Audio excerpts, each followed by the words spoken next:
In the village of Umuofia, everyone knew Obinna. He wasn't rich. He wasn't a chief. He was just a quiet carpenter who made chairs, doors, and tables. But there was something about him that people talked about, especially the women. They said Obinna had something big. Something between his legs. Nobody said it out loud in public. But behind closed doors, in quiet kitchens and at the stream, the women whispered. "That boy's thing is too big," one woman said. "Eh, I heard it too," another replied. Amaka said she saw it swinging when he walked past. "I'm even afraid," an older woman added. "Is it safe?" They all laughed. But deep inside, they were curious. Obinna didn't act proud. He was humble. He minded his business. He walked with confidence but never showed off. He wore simple clothes, and he greeted elders with respect. But women still stared. Even the ones who were married. Some gave him free food. Others called him to fix things in their homes, even things that didn't really need fixing. "My door lock is shaking," one woman said. "My bed is making noise," another said. "Please come alone," they would add. But Obinna always stayed polite. He worked, said thank you, and left. He didn't touch them. He didn't flirt. His late mother had raised him well. At Mama Nwako's food stall, the women still talked. "Did you hear?" Ngozi said she watched him bathe at the river. She said it's like a third leg. The women gasped, then giggled. "That boy is not normal," one said. "No wonder no woman has caught him yet," said another. "I want to see for myself," someone whispered. They laughed again, but they were serious. Obinna noticed the looks. He noticed the smiles. But he just wanted to build his life, open a bigger shop, maybe work in the city one day. He didn't know it yet, but the village was planning something that would test his self-control. Because when too many women want one man, trouble is close. One hot afternoon, Obinna was working in his small workshop. He was carving a chair for the pastor's wife when someone knocked at the wooden door. He looked up and saw Adaora, the widow who lived across the stream. She was young, pretty, and always smelled like ripe mangoes. Many men in the village had tried to woo her, but she always said no. "Obinna," she said softly, smiling. "Can you come to my house? My kitchen door is broken." Obinna wiped his hands and stood up. "Okay, let me get my tools." When he got to her compound, the sun was already going down. Adaora wore a short wrapper and a loose top. She led him inside. "The door is here," she said, pointing. Obinna bent down to check it. That's when Adaora moved behind him and stood very close. Too close. He paused. She moved closer again, this time touching his shoulder. "Obinna," she said. "I know what they say about you." He stood up quickly. "What do you mean?" She didn't answer with words. She placed her hand on his chest, then slowly moved it down. Obinna froze. His body reacted, but his mind said no. "Adaora, please. I just came to fix your door." Adaora laughed lightly. "Obinna, I don't need you to fix anything. I called you because I want to know if the stories are true." Obinna looked into her eyes. He had never been touched like this before.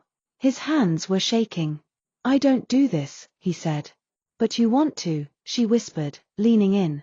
Obinna didn't answer. He didn't need to. That day, Adaora became the first. The next morning, she came to his workshop with food. Hot yam and pepper soup. "Thank you," she smiled. Obinna just nodded. He didn't know how to feel. But the news spread fast. Adaora told her best friend. Her friend told another. Soon, more women began sending their broken doors to Obinna. And just like that, the quiet carpenter became the village secret. Obinna tried to go back to his normal life after what happened with Adaora. He thought maybe it was just one time, a mistake he could forget. But 2 days later, another woman came. Her name was Ezin, a married woman whose husband traveled often for work. She came with a small smile and said, "Obinna, my window frame is shaking. Can you help me?" He knew what she meant. Still, he followed her to the house. It happened again. And again with Ngozi, the tailor. And again with Mama Ife, the food seller. Within 2 weeks, Obinna had slept with 6 women. Some brought him money. Some brought food. Some didn't give anything but came back again and again. At first, Obinna felt powerful. He had never been this wanted in his life. Women he couldn't even look in the eye before were now calling him in secret, sending him notes, slipping small gifts into his bag. Some even argued over him. "I called him first," one said. "You saw him last week, now it's my turn," said another. Obinna didn't know what to say. He just stood there, confused. But soon, it became too much. Some women even started visiting him in his home just to have a taste of the most talked about manhood. They couldn't resist it, they said it tasted like honey. Some fought at his gate.